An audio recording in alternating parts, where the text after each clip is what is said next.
Now it's time for Heartland Movie Reviews. Today's movie is Dolomite Is My Name. It's a Netflix original about a comedian, Rudy Ray Moore, who created a flamboyant alter ego and became a blaxploitation legend in the 1970s. This is a true story. Starring Eddie Murphy, Wesley Snipes, Keegan-Michael Key, Craig Robinson, Mike Epps, and Titus Burgess from Unbreakable Kimmy Schmidt. Yep. Very loved his role. So let's get into it. This first part of the review contains 0 spoilers. You can watch this safely. We will not ruin the movie for you. We are going to rate it, as always, on a scale of 0 to 10 beers and simply let you know why without ruining the freaking movie for you. All right, Dick, start us off. 8.3 beers. Strong rating. Strong rating because it was a damn strong movie. It was casted out of the ass. Yeah. It was perfect casting. Wesley Snipes was unbelievable as his character. Unbelievable. Very, very, very funny. Obviously, I love true stories, and when they're done this well, it's just so easy for it to be an enjoyable movie. It was funny. It was insightful. I learned a lot. I had no idea. Yeah. No idea that this even existed. It was just I just thought it was incredible. There was nothing bad to say about it, and I don't want to spoil anything right now. So Yeah, but no, I think you're nailing it. Go on from there, Connor. Yeah, I mean, I'm gonna actually even go higher. I mean, Okay. I've been pretty low on my scores, but I'm gonna go 8.8 beers. Oh. Tony touched on the casting. I mean, it starts off the opening is you get a guy right away with Snoop Dogg, which Yeah, I mean, I'm not little cameo immediately. Love. So there's a few of those. They set the tone, and also I don't know what it is about movies in the 70s, but the way they dress was incredible. You know, they had the whole old school style going, and then of course the score. The score. This should win an award. The soundtrack. It should. I mean, win an award. Craig Robinson on his own had a couple songs. Yeah, so yeah. I mean, It's the best of 70s funk and R&B. I mean, Absolutely. It's just hit after hit after hit. yeah, loved it. I absolutely loved it. All right, Start to finish. 8.8 beers. It's a strong score. Nick. I'm going 8.0 beers. Okay. I thought it Ooh, was entertaining, engaging, and informative. The casting was exceptional. Eddie Murphy was outstanding. He was constantly riffing and entertaining, but he also did some little serious, and you saw a little human side of it. He did that well of Yeah. Rudy Ray Moore there. Like the sex scene in particular was one that I thought was very interesting. Him not wanting to kind of do a serious there, and then the way they spin it is awesome. Yeah. So, I loved it. Great Okay. movie. Great. Bailey. I'm going to give it 8.3 beers. Okay. I think this is a good movie that you can sit down and watch it and really enjoy it, or it's one you can have on in the background of like a party or if you're cleaning for the day or whatever and still enjoy it and get a good time out of it. I think it's something that you can watch more than once too. Yeah, for sure. Like I'll definitely watch it again. I watched it twice, and I'm ready to watch it a third time, Yep. to be honest. It's one of those, I think. It's certain movies, they're so strong because there's so much going on, so much great shit happening that you miss or you forget things. Yeah. And then you can watch them over and over and gain something new every time. This is one something of I wanted to those. add. There's always something interesting about watching a movie that is about a movie being made. Yes. I don't Yeah. know what it is. I I don't agree. know, but it just appeals. I think it's because naturally we're wrapped up in behind the scenes Yes. stuff anyway. Anytime you can watch Hollywood behind the scenes stuff, like Project Greenlight when that was on HBO for a long time, fascinating. Tropic so you get Thunder. a lot of it here. Yeah, Tropic Thunder, that was great. Yeah. All right, Zito. I'm going to go 8.4, Okay. and I would have given it higher if Bernie Mac was alive and he was in it. You know what? He would've been point. good. He would have been very good. He would have been sure. very Well good in this. said, Zeke. Very good in this. I'm going to go Come on, make it easy. 9.0. I'm going to give it the highest score, just a little bit higher than Connor. I loved everything about this, and I probably am rating it maybe a little higher than you guys because of my intense love for Eddie Murphy. Yeah. And I wanted him to come back to regular movies so badly. I was tired of him as like the kid movie guy. Because for Eddie Murphy, for us, that's who he was. Yes, the Haunted Mansion and things like that. Dr. Dolittle. Dr. Dolittle. Dr. That's what Dolittle you is my guys know Eddie of Murphy, him. yeah. I know him from 48 Hours and Beverly Hills Cop and all these great movies. And it was great to see him back. And I think this is how he's finishing his career, too, according to everything he said. Nice. I loved everything about this movie. I love biographical movies that are based on a true story. I love period pieces. The 70s is a great period for film. And I love an underdog story. And this had all that. Yep.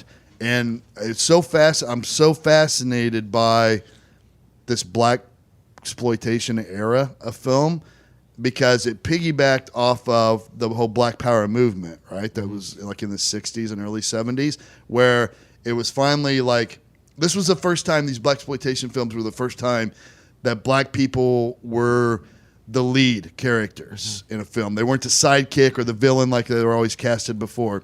And they took ownership. They were making their own movies.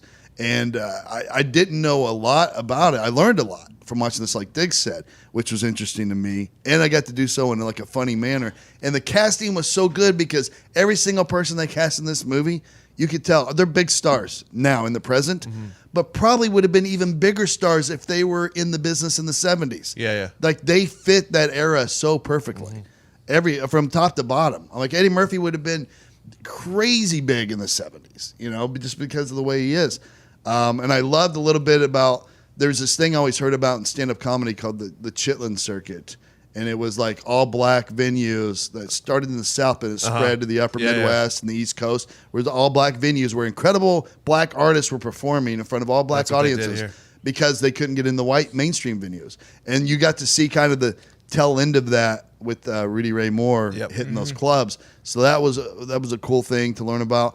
And I think more so I just loved it because I felt the significance of what Rudy Ray Moore did. I didn't know anything about Rudy Ray Moore, to be honest. I had always heard of the character Dolomite, but I didn't know anything about the real guy. Yeah. And they did such a good job with this movie. Rudy Ray Moore, like people like him and him specifically, changed things in film and for entertainment in general, because the reason why this stuff worked was because black audience in particular were craving stuff that was more raw. Right? They were used to seeing sanitized, censored bullshit movies. They show that in the movie. Yeah, too. and there's a scene where they represent that very well. So they were starving for that kind of entertainment. At the same time as it got popular in that community, young white people that were rebelling against their parents because they were tired of all that shit being fed to them from their parents' generation, they discovered it, and now it crossed over culturally and became a really big deal, and it changed things forever. Like other white comedians started doing that. White films started taking on this, using the same message. And I really felt while I was watching, I was like, man, I really feel the power of what happened with that guy and what he did. Oh, yeah. It was very good. So They did a very, very good job. yeah, it was awesome.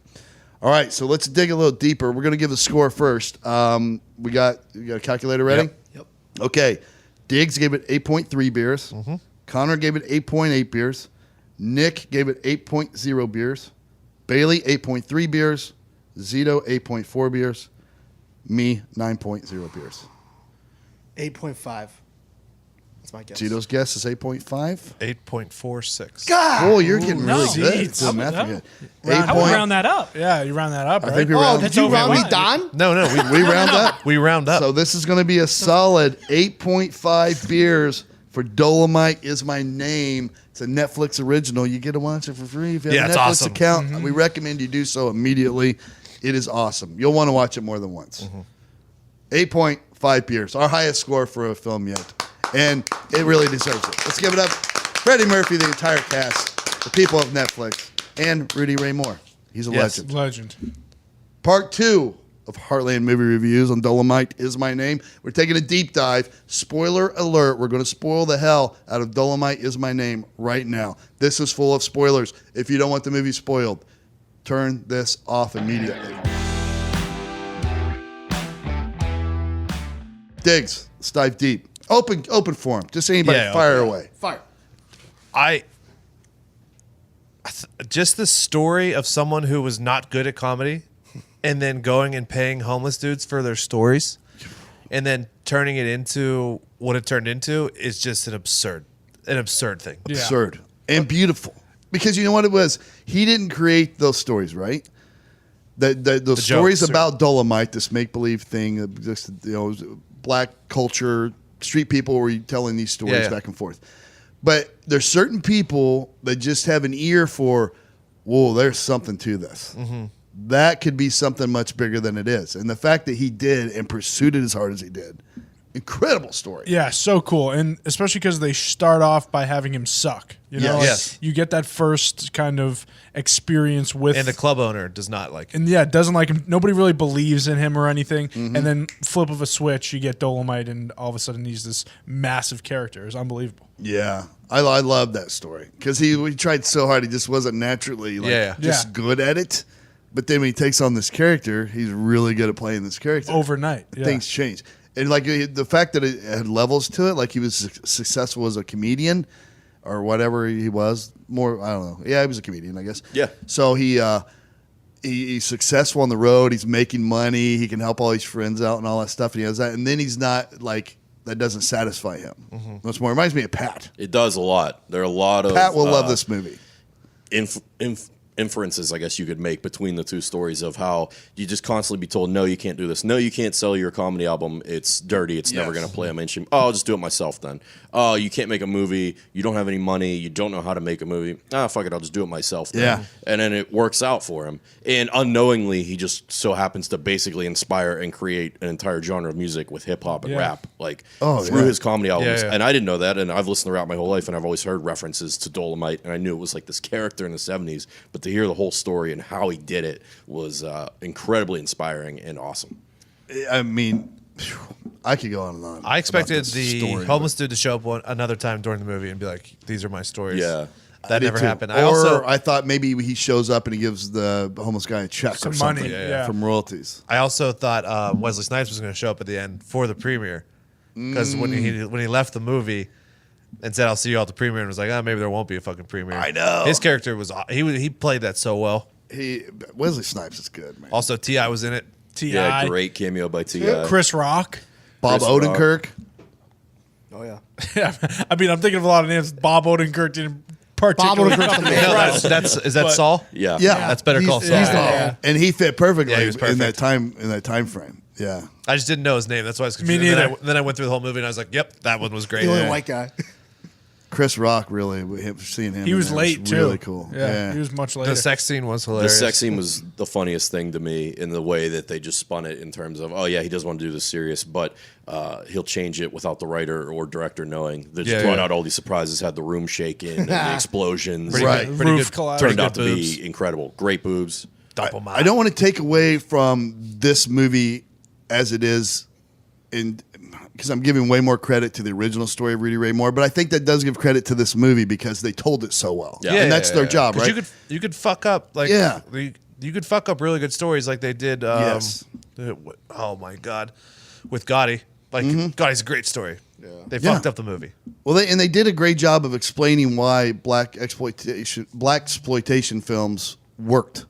So, like, to me, when I looked at, like, they used to get a bad rep at first, which I showed in the movie, because it's too over the top and the characters are too stereotypical. This is never going to work, but it still contained like something real. Like, black people were telling real stories from real life, like real things that happen in urban neighborhoods were used in the making of this film, so it was relatable, but then they exaggerated it by 1,000, and that's what comedy is, right? That's how you find, because everything is funny. Everything has humor in it, whether it's good, bad, tragic, or whatever. There's always funny within it, and the only way to show people what the funny part of it is to blow it up and exaggerate it and make it ridiculous almost. That's how you tell a joke, right? And that's what these films were doing. That's why they were so funny, but yet they hit a nerve with people because they were like, "Oh yeah, my uncle's like that, man." You know what I mean? Yeah. The So- exact embodiment of what you just described. There's a great scene in the movie where they blow up a car and it's Mike Epps' brother's Yes. actual car. And he's like, "Oh shit, you just blew up my brother's car." And then he has like a witty one-liner right after it. Oh, well, all right. Yeah. Also, it's really That cool was at the end. great. They showed the actual scenes from the actual movies. Yeah. which just made it even more realistic to how good they did in the movie. Yeah, Because Rudy Ray Moore obviously was just a hilarious, incredibly ridiculous, and like genius person, all in one, which is incredible. They were very close. Those scenes that they show from the real Yes. movies, Yeah. the kung fu was so bad, but like the fact that they just embrace it, like it'd be funny. You know what I mean? Like I think I'm cool and I am. When Wesley Snipes is like, is there any angle that you could shoot this at that makes it look like he's actually doing kung fu? And then the guy who was filming was like, there is no angle exists. It was fucking great. You know what it made me think of is Danny McBride's characters in Eastbound and Down, and every persona he takes on now in these great movies basically is the same idea. Like a person that takes himself too seriously, who's not really good at the things that he's taking Just seriously. very out of touch. Yeah. He's got to touch with reality. He's a ridiculous person. I think it's actually going to be a movie that I like more the second time I watch. Yeah, I me think too. you will. I think I did. Pick up more things for sure. Yeah. There's so many like little lines. Great movies have so many little lines along the way that you miss the first time. And so I'll probably watch it a third time.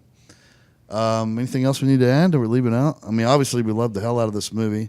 8.5 beers is a very strong score. Very strong. Top to Highest bottom. ever. Yeah. I mean, I would definitely, if I went to see this in a movie theater and paid top dollar, You'd be spend fine. $100 on concessions or whatever, Jesus. I'm glad I went. Yeah, me too. I for go sure. all out. I popcorn it up. And me not knowing Candy. how it ends too. Like I didn't know that I go popcorn. But they ended up being successful. That's about it. like, you know. Yeah. Actually, Tim McAfee looked up the real numbers on 100,000 they spent on the movie. it. Yep. And they made like 12 million. 12 Yeah. million. Which 12 back million. in the day was absurd. Off the first one. And then they ended Yeah. up franchising it basically through that studio that bought it. Oh, okay. So who knows how much money they made bottom It line. says it at the end of the movie. They did like 6 or 7 more of them. Something like that. Yeah. Incredible. Awesome story. Incredible. Now I want to get a hold of the actual movies and watch them.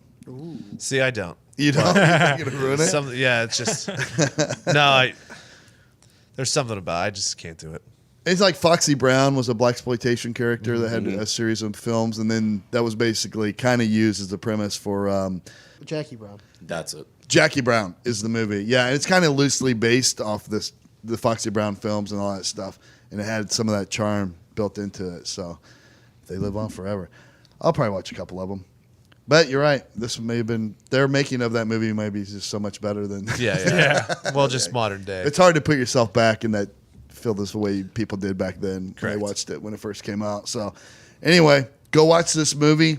The best movie we've reviewed yet. Everyone will love it. If you don't like this movie, then you probably should just stop watching movies. I'll say it's that good. If you don't like this movie, probably movies aren't for you. All right? Get into something else. Stick with music. All right, Diggs, you were in charge of picking the movie for next week. What'd you pick? We're going to go with The King. Oh, It's on There we go. Netflix. heard a lot about it. Wayward Prince Hal must turn from carouser to warrior king as he faces hostilites from inside and outside the castle walls in the battle for England. It has Joel Egerton, Robert Pattinson, Timothy Chalamet. Did I say his name right? Chalamet. Chalamet. Yeah, we got it. It's supposed You to be get it. it's supposed to be really good. The King on Netflix. Yeah, I can't wait. All right, that's next week. Do your homework if you want to hang around for part 2. Take a deep dive with us. We're out.